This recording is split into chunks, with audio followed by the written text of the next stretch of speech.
Baylor, Bears, defense. Do you believe me now? This is Locked On Baylor. You are Locked On Baylor, your daily podcast on the Baylor Bears, part of the Locked On Podcast Network, your team every day. Thank you for joining us for another episode of Locked On Baylor, brought to you by FanDuel. Thank you for making it your first listen today and every day. I am your host, Cam Stewart. Bears coming off a big, convincing win on the road in Fort Worth. It only ends up being an 8-point victory, but TCU needed an 8-0 run to close the game to make it a single-digit contest. Baylor just dominated in the second half of this one, blew all the frogs right out of the water, baby. And this is an awesome, awesome, awesome comeback win for this team, or bounce back, I should say. It's probably a better way to say it. After the heartbreaking loss on Saturday, I'm not going to lie to you guys. I was worried, if you couldn't tell from yesterday's episode. And I said Baylor should win the game. They're the better team, but that isn't always the case with this Baylor team, that they win when they're the better team. It's not always the case in the Big 12, and it sure as heck ain't always the case for a Big 12 team on the road this year. TCU had a decent-sized crowd there. Looked like a lot of empty seats. The pictures right around tip-off. I don't think they played a huge factor in it. In fact, at the end of the game, you could hear the BU chants coming over your TV, which was just an awesome feeling. But TCU playing at home, they're coming off a big victory, and by big, not necessarily the opponent, which was Cincinnati, but they routed them. They won by 20-something points, and they could have really done with a signature victory to really ensure their spot in the NCAA tournament. They can kind of cruise the rest of the season if that's the case. Well, it's not the case, because Baylor came in. They played a horrific offensive first half, but so did TCU, and the Bears absolutely turned it around in the second half. But let's talk about those first 20 minutes, because I was not confident. There were times in this season against good teams that I felt really confident about Baylor when not everyone did, for mixed results. Last night's game at halftime, I did not feel good about Baylor's prospects really at all, because they held TCU to no field goals, right, in the last 9 minutes, because that shot at the buzzer was waved off after the fact. So no field goals in the last 9 minutes and no points in the last 6.5 minutes. And they were up 2 at the break. It was 25-23. And I was just like, oh boy, like if you can't capitalize at all on those major scoring droughts from TCU, then how are you going to pull away in this game? Well, they showed it in the second half. They go on an 18-2 run. They do a little mini run. They build like a 6-point lead, and TCU cuts it to 32-31. And then they have to call a timeout a few minutes later, and it's 50-32 Baylor. 50-33, excuse me. 18-2 run. They just kind of woke up. And we'll talk about in the next segment the guys that helped wake them up. But if Baylor plays in the second half the way they did in the second half against TCU, the way they did in the second half against Houston, they can beat anybody in the country. Anybody. As proven by the fact that they were plus 16 in that second half on Saturday against what is now the number 1 team in the country. If that doesn't get you excited, I don't know what will. Because the way they played in the second half was a Viagra substitute. Okay, that was awe-inspiring. Again, against a good basketball team Even though you don't see a number next to their logo. That is a good basketball team over there. Same record, I think, as Baylor going into the night. And it was on their home court, and you absolutely took care of them. Impressive night. This is just awesome, man. If they can put together, because we're still waiting. I mean, they've had a couple, but we're still waiting in a big game to have a full 40-minute Baylor performance, right? Like, we can agree. We didn't get that on Saturday. We definitely didn't get that against BYU. We really didn't even get it last night. But if they can put together 30 minutes the way they did those 20 minutes against Houston and TCU respectively, they're going to make a long run in the tournament. As I look at the bracketology, and we'll go over this later in the week, but I look at some of the higher seeds than Baylor in the region that they're projected to be in, and I'm just thinking Baylor has handled teams better than this, handled them this year in what's been an up and down season. They have handled teams that are better than the one seated ahead of them right now from Joe Lunardi. So, don't get too big for your britches, but man, this team can really turn it on. And when Scott Drew was talking about a few weeks ago, and we were all in agreement that they hadn't played their best basketball yet, the second half last night and the second half against Houston are pretty damn close to their best basketball, if not their best basketball. Because that was just suffocating on defense and easy button on offense, man, against TCU last night. And the rebounding was terrific. They go plus 12 on the boards, plus 6 on the offensive rebounding, which has been something they need to get back to in terms of their form. They needed to get back to that. They end up with more turnovers because they have 3 in the last 3.5 minutes. So 15 is a glaring number, right? It's not great. I think they had 8 in the first 16 minutes. So then take that into account. It was a bad start. I'm not saying those don't count. You have 3 in garbage time. You have 8 in the first 16 minutes of the game. And in between, help me with my math there, 4, which is the same number you had in the second half against Houston. So that there's a good and a bad there. The good is they can really take care of the ball. The bad is they do it when they have their focus. They need to have that focus for longer stretches of the game. But boy, you're going to be hard pressed to find critiques out of me in this game. We all know that the first half wasn't great. It wasn't awful, but it wasn't great. The second half, as bad as the offense was the last couple of minutes of the first half, that's how good, how well the team played in the second half. By the way, TCU had 22 points off Baylor turnovers.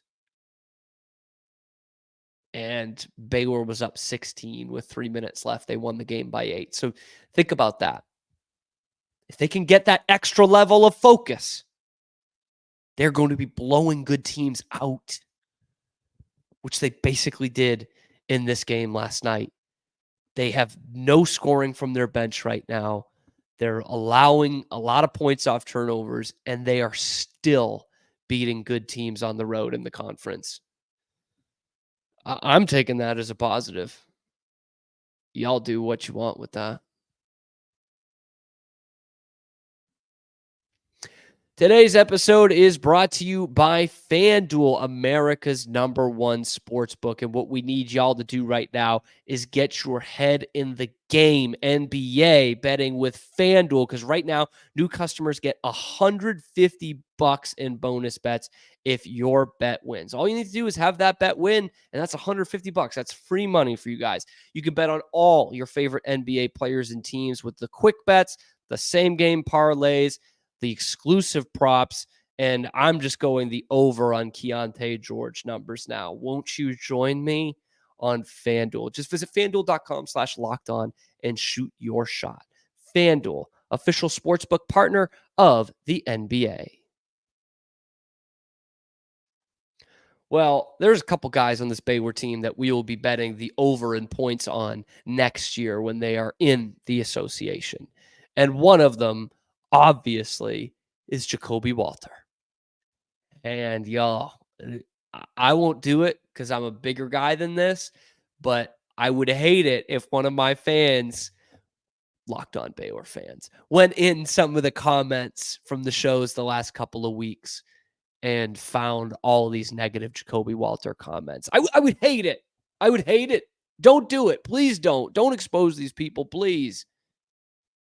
But I was saying the whole time, hey, guys, don't worry. Yeah, he's in a bit of a slump. We still know what he's capable of. He's a freshman, and he's playing in the toughest basketball conference in America. JaKobe says, how you like me now, bro? Like, here we are. 13 points in the second half to go to 16 on the night. And another game where he is just unguardable, really. He misses some shots at the rim to get to the free throw line, as evidenced by the 4 of 13 shooting, but 3 of 8 from 3. I'll take that. And so he's getting points at the free throw line too. His aggressive nature has stayed. He goes for 16 points, 4 rebounds, and an assist. And I mean, you had to watch the game, but in the second half, he took over. It was as dramatic as Adam Flagler's 16 or 18 straight points at TCU in that game last year. No, but it was damn near just as effective. And the sequence that gets me, and there are a couple, I'll highlight 2.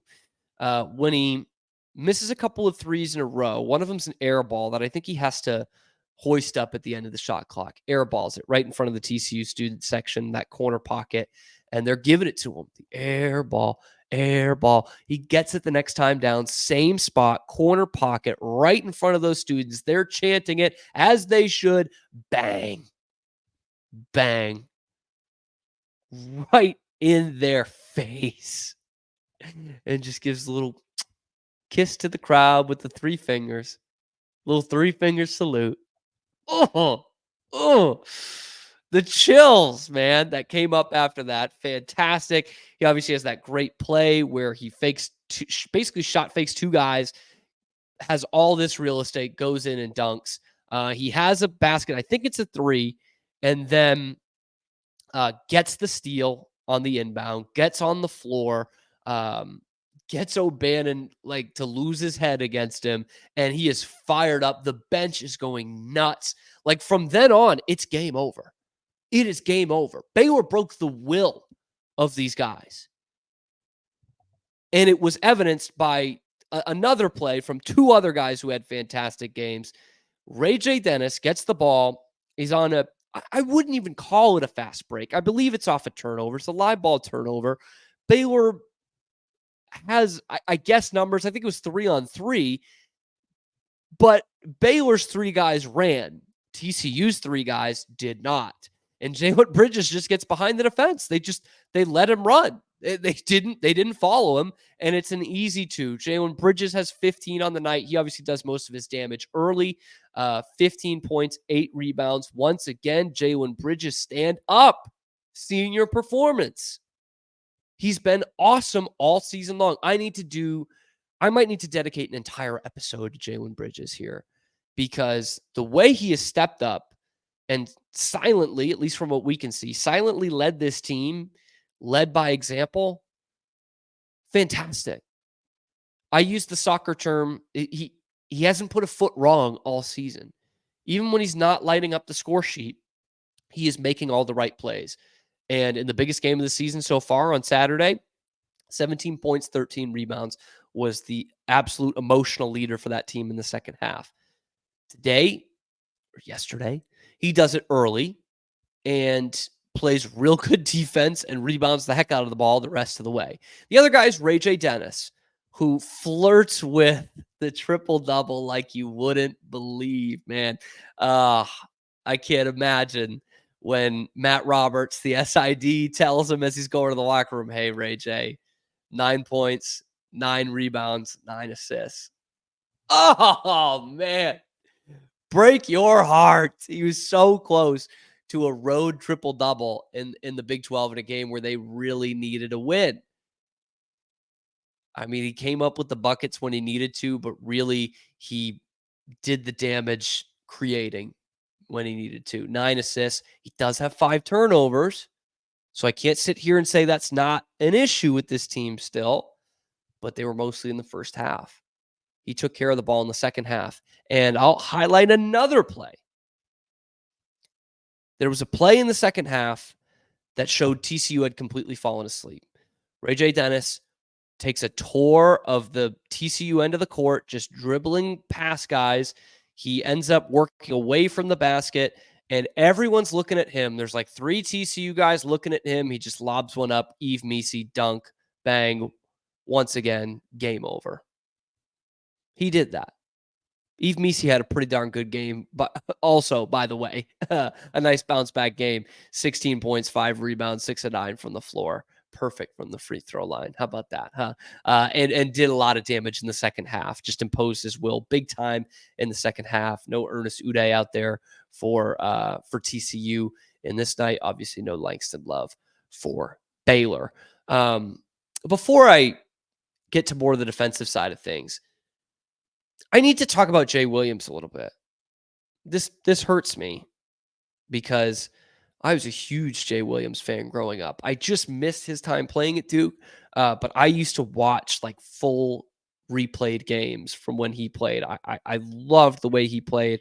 Was robbed of what would have been a potentially great NBA career because of an accident, motorcycle accident, car accident. I think it was a car accident in his rookie year with the Bulls. Fantastic player is what I'm trying to say. Guy I looked up to a lot. Keep him in the studio.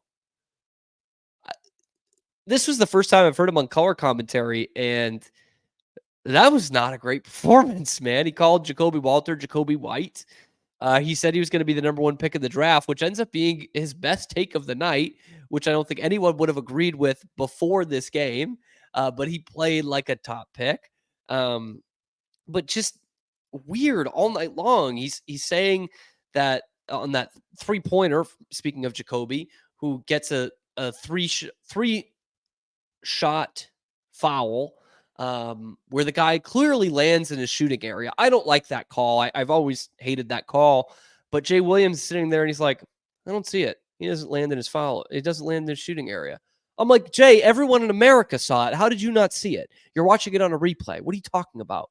And then his line of the night is, Baylor's good at shooting threes, but they just don't have anyone who can create off the dribble. RayJ Dennis splits the defense, layup off the dribble, and makes Jay Williams look like an absolute dunce. And he's like that weird flagrant foul on Caleb Lohner in the first half where he pushes a guy and he just basically gets a flagrant for being stronger than him. And Jay Williams is like, basically says, there was something there, but it's a flop. The guy sold the call. And then spends the next 2 minutes just like defending how important flops are in the game of basketball, which it was very bizarre. He's using some Sam Cassell story about how Sam Cassell sold calls and that's why it's important. And it was just a weird night from Jay Williams, not even including just like he goes through Scott Drew's career in the second half. He's like, obviously his dad was the coach at Valpo. And obviously Bryce Drew, his brother, hits the shot for Valpo. And obviously Scott coached Valpo. And I'm like, what is going on, man? Like it's just mind jumble. And the word obviously and Scott Drew's Wikipedia page. It was so bizarre.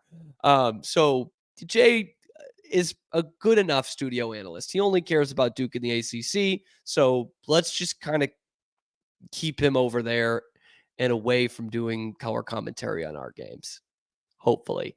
But the story of the night, we've had some good offensive performances, but we haven't even touched on it. The defense, man, the defense is here.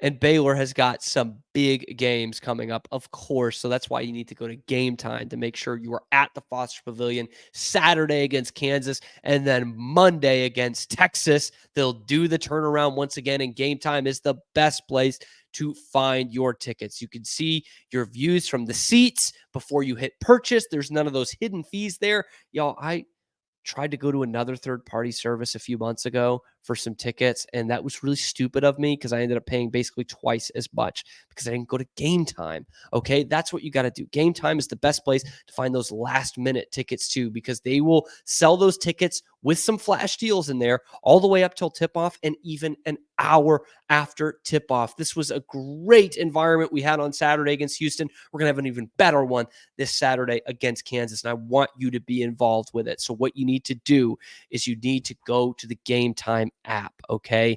You need to go to the Gametime app, use the code LOCKED ON for $20 off your first purchase. That's code LOCKEDON for $20 off that first purchase. So download Gametime today. Last minute tickets, lowest prices, guaranteed. Defense, defense, defense, baby. It wins championships. No one's chanting offense in a game. You're chanting defense. And that's been a roller coaster for Baylor this season. Up and down. And, even at its best, was it championship level? I don't know. I think it is when it's at its best. And you saw it just about at its best last night. And the casuals will look and they'll see, TCU shot 33% from the floor, 26% from three. It was just a bad shooting night. You know why it's a bad shooting night? Because Scott Drew made it a bad shooting night. JaKobe made it a bad shooting night. JaKobe Walter and RayJ Dennis and everyone out there made it a bad shooting night because Baylor went to the 2-3 zone. They threw a little 1-3-1 at Houston at the weekend, which didn't work out terrific, and dared them to shoot the basketball, which they've done against a couple teams this year to great effect. I'm looking at you, Cincinnati. I'm looking at you, Oklahoma. And they pulled it out again last night. And that is why TCU shot 33%. Because Baylor shot 38% and won the game comfortably. They did shoot 41% from three, which just goes to show they can win without the three. They're not end all be all in the three like some people think. But when it's going well, they're really tough to beat. But this defense, man, suffocating. Like we talk about the rock fight that it was in the first half, and it was. But Baylor forced that. It was just like the Oklahoma game in that TCU just had no answer for the zone. They just don't have the cats, man. They don't have the guys. They don't have the dudes. Because when you force them out there, that's what you're going to get. You're going to get a comfortable victory. Micah Peavy, there were times where I didn't even know he was playing in this game. He ends up with 9 points. Jameer Nelson is cut to about a third of his output the last time he played Baylor. He only goes for 11. He's their leading scorer with 11 points. I mean, they suffocated them. And it's one of those weird defensive performances where, you look at the turnovers. Okay, TCU had 14, which is a good amount to force, but Baylor had 15, and I already mentioned the points off the turnovers were great in favor of TCU. But I look at the plus 12 on the rebounding and I look at the final score. I mean, for the run that TCU went on, 8-0 to end the game, and Baylor doesn't score the last 3.5 minutes. Well, they still only scored 54 points. That is a championship level defense. Now, of course, when you go into the tournament, who knows with the matchups, how many of these teams you can go zone against and make them chuck it from the cheap seats, as my man Shooter would say in Hoosiers. But you have to have a knockdown 3-point shooting team to really expose this Baylor defense. You do. Because other than that, Baylor's going to force you to your vulnerabilities. And that's what they did last night, and they've done several times over the last month or so in this Big 12 schedule. So I just can't say enough how fun it was to watch this defense, man. Because, I mean, TCU would get so cold. Before they go on that 8-0 run to end the game, they had like a 4-minute scoring drought in there. They have a 9-minute field goal drought, a 6.5-minute scoring drought in the first half. Like, Baylor just did not give them anything they wanted. Nothing. I think they ended up hitting a couple of threes, but for the majority of the game, they had 2 threes in the whole game. They were like 2 for 14. They end up 5 of 19. So like they absolutely, Baylor defensively played it into their own hands. And that, I think, is what has made great Baylor teams over the last couple of years. You didn't really have it last year. You didn't have it at times this year. But we remember back to that 2021 team, and we think it's the best defense in the country. It was not. It was top 30, barely. I think it was like 27th in total defense.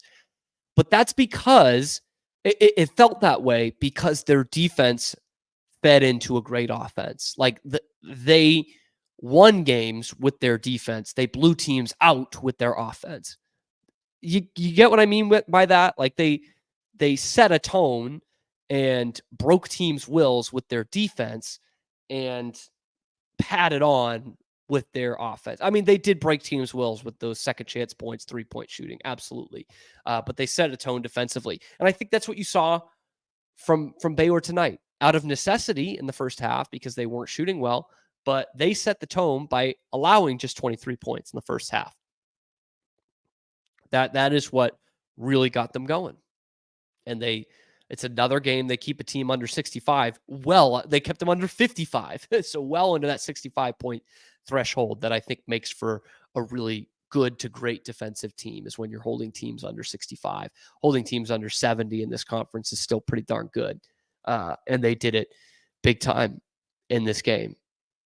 Guys, let me know what you think. I'm just over the moon about this win against an unranked team, but we know what TCU is capable of and what they might still be capable of throughout the rest of this season as it wanes down here in the regular season. Anyway, let me know what you thought about this game.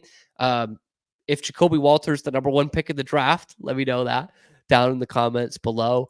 And my man Chuck, I hope you could take something good out of this game. It was a good win. Please drop that down in the comments below. If you are in the comment section, you'll know who Chuck is. And thank you for making it your first listen today and every day. Be sure to like and subscribe and tell your friends. We'll be back tomorrow with your favorite show, which is, of course, Locked on Baylor.